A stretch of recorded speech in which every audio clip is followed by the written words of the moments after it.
Last 9 months has been very exciting because I've been working very, very closely with the HR department, with the learning departments, with all the CEOs. I have access to 12 CEOs and I spend time with them and try to understand what they are trying to achieve and how do I enable it. That's my job, to help them enable it.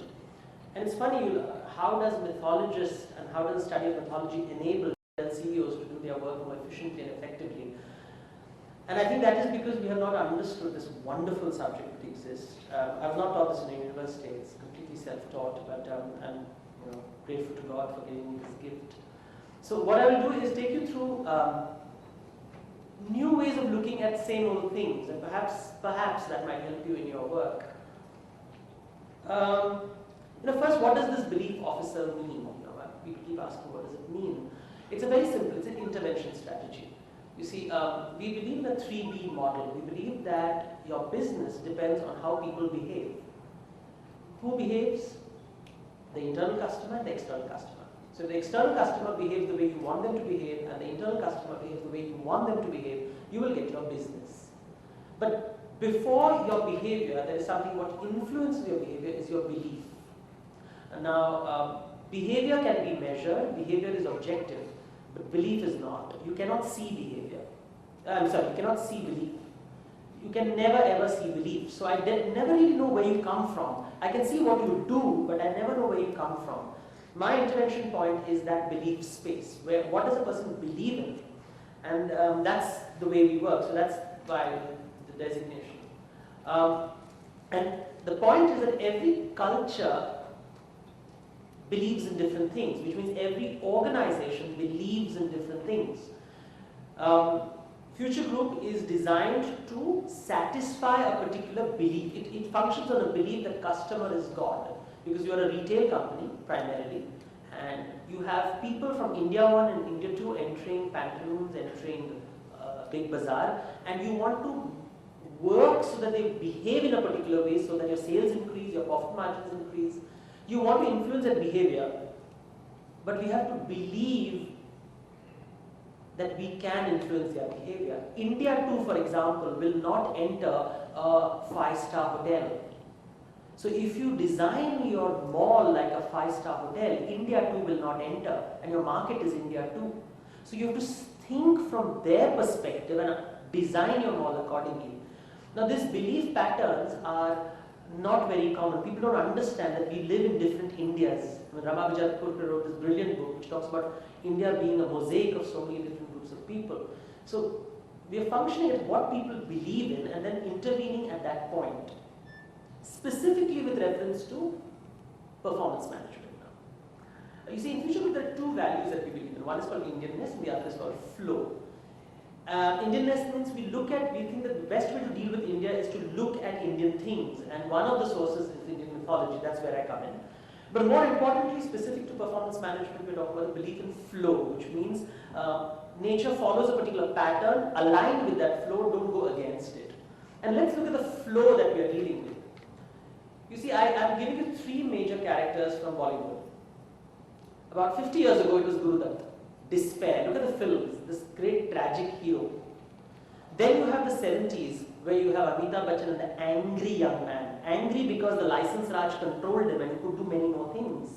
And today you have Singh is King. Confident, arrogant, brash, wants to move forward. If you accept that the world has changed, that the context has changed, then your performance management has to change. We must be careful of the stories that we do not tell in India. Look at this. This is a Hollywood film, Terminator 3, Rise of the Machines.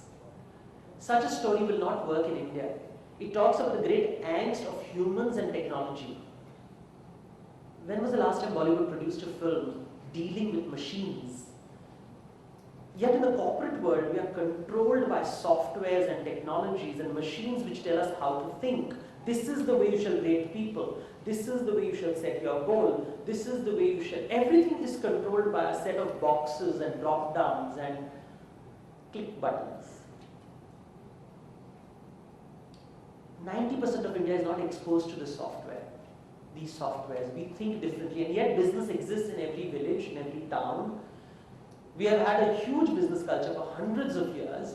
We didn't have these machines telling us what to do. We functioned very differently. And people, large numbers of people from this India too are coming into the workforce, and we are trying to templatize them, and it won't work. You see, look at Indian stories. If you look at the Puranic stories, they keep talking about many yugas. There's Dwapara Yuga, there's Treta Yuga, there's Kali Yuga. Basically saying that with time, things change, values change, rules change. And so your behavior in different times should be different. Jaisa Yug, Vaisa Avatar. So someone who was successful in the 1970s and 1980s may not be successful in the 21st century unless he changes. He changes his avatar. It is absolutely critical to appreciate the fact Jaisa Yug, Vaisa Avatar. What does that mean? Will Ram work in Mahabharata? Ram functions brilliantly in the Ramayana. All the monkeys follow him. But in the Mahabharata, the character is changed. God himself adapts, transforms, becomes something else. Which means the expectation of performance is different. Goal setting is different. Competencies required are different. It's such a simple concept. You explain this to people down the line. We deal with 40,000 people, and you tell the story like this, and they instantly understand that past performance is not a guarantee for future success. So while I'll reward you for your past performance, when I'm looking at the future, I may not look at your laurels and decide whether you, just because you're the best sales guy, doesn't mean I'll make you the sales manager. Because what I need for the future is different. The future is uncertain, especially in India today, where things are changing so rapidly that we really don't know what is happening. To give you an example, Future Group, we have 40 cities in India, and you have about 120 stores. 120 stores, each store with about 50 to 60,000 square feet. Where will you get store managers from there? What past performance? Who has managed the stores in India? What is the job? Where will you get the competencies for it? Even Kishore Biyani doesn't know what the competencies are. Nobody knows. So you have to figure it out. You have to figure it out as you go along. You're on a treadmill and you have to run. Constantly run. You have to constantly transform, and you have to accept that what you know is not enough. And you should also accept that what you can see is not enough. That we are living in an uncertain, rapidly transforming world. So which avatar do we want? Do we want a Parshuram who is constantly punishing people for breaking the rules? Do you want a model, a Matsya avatar trying to save people constantly from being drowned? Or do you want a romantic, lovable, mischievous wraith like Krishna? Or do you want a Kalki who just goes down and breaks down a company because it's not functioning well? It depends on the context you are dealing with. So there cannot be one standard operating procedure and one technology which fits all. What works in Big Bazaar does not work in Pantaloon. What works in Pantaloon does not work in Central. What works in Future Logistics does not work in Future Knowledge Services. And Future Knowledge Services does not work with Future Learning Academy because the requirements are completely different and they're dealing with completely different markets.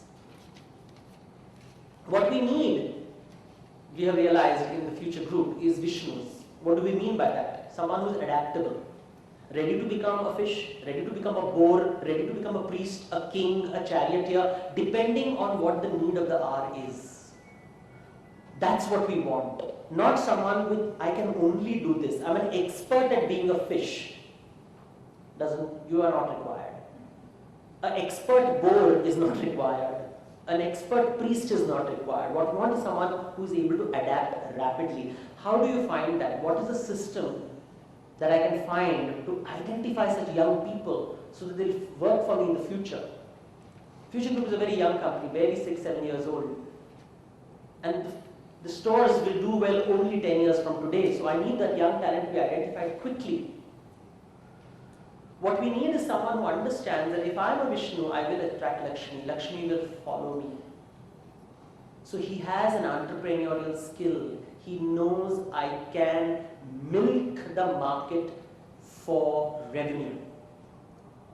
That's the primary thing that you want. He knows that even though everything is uncertain and everything is changing rapidly like an ocean, he can create order. And the word for that is dharma. Look at this picture over here. It's Amrit Manthan. On one side you have the Asuras and one side you have the Devas. In every organization you have many forces. Some who work for you, some who work against you, people working at different cross purposes. How do you manage to make them force and counter force in your churn? How do I identify the person who gets things done, who knows how to maneuver his way through the politics and get things done? Who does not come back saying that, that guy is bad, that government agency is like this, oh, I wish I had better people. We don't want whiners.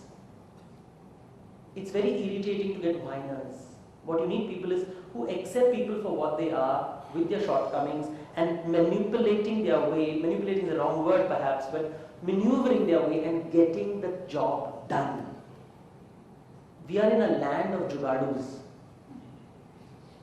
We look at the word jugad as a very negative word, but this is how things get done in India. In the future, we would like to celebrate that. In a way that they work for us, not against us. Harness it so that they work for you. You create rigid systems and that jugadu is going to break it. And you have 40,000 of them in your company. It's a very scary thing. Might as well admit that they are smart and figure out a way to harness their intelligence in your favor. What you need in a leader, what we are looking for in people, and again we have not found the right system to identify such people, is the ability to create structure or varna, who can distinguish the thinkers, the doers. There are some people who can only do, they can't think. There are some people who are very good at thinking, but they can't do. And that middle management, the liminal being, who can connect the thinkers and the doers, who can connect strategy and tactic, who can understand what the board wants and what the field can deliver.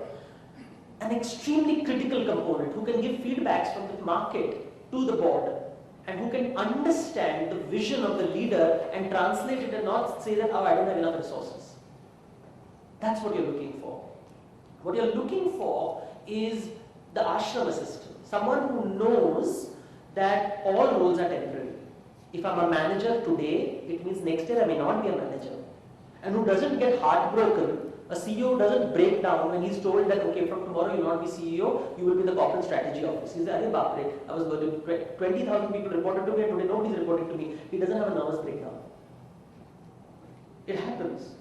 Because we derive power from our job descriptions for some weird reason. The important in the ashrama system, you have brahmacharya, grihastha, vanaprastha, sannyasa. If you want to move to the next level, first you have to learn the new job, then you have to deliver, then you have to create talent and only then move on. If you have not created talent, you cannot be promoted because someone has to replace you. So create that talent and only then will you move on. Philosophically speaking, we see people holding on to their positions obsessively. In the Mahabharata, there's a Yaksha Prashna, what is the strangest thing in the world? And Yudhishthira answers that every day people die and the rest believe that they are immortal. In a job performance environment, what we are facing today is that people don't look at their jobs as clothes. We take care of the little deities in the god room, so the gods will take care of our house. In the same way, every team leader has to treat his team members as his Bhagwans who will deliver his goal. You are the Yajman of your team, and your team is made of these tiny Bhagwans who you have to take care of. This created a lot of ripple in the organization because you see, typically in an organization, the boss is God.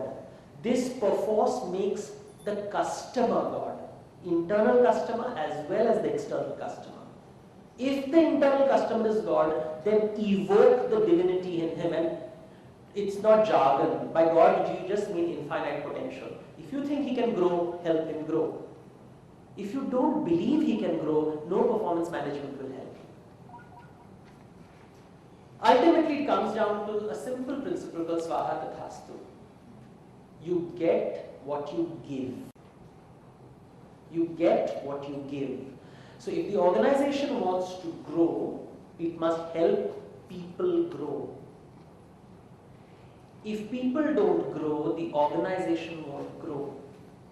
If every team member's talent is improving year by year, the belief is that the revenues will increase, the sales will increase, the top line will increase, the bottom line will increase.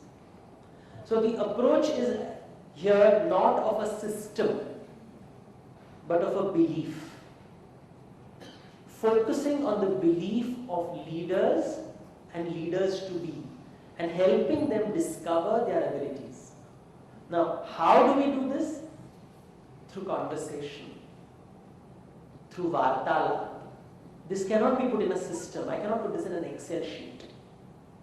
But by encouraging every team leader to treat his team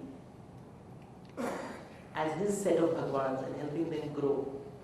If they believe in him, then they will do it to their team. That's what we believe. Because that's the principle of flow. It comes from the top. Otherwise, there will be a dam. And when there is a dam, there will be a flood. And when there is a flood, there will be an outburst.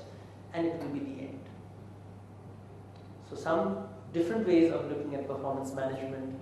Thank you very much.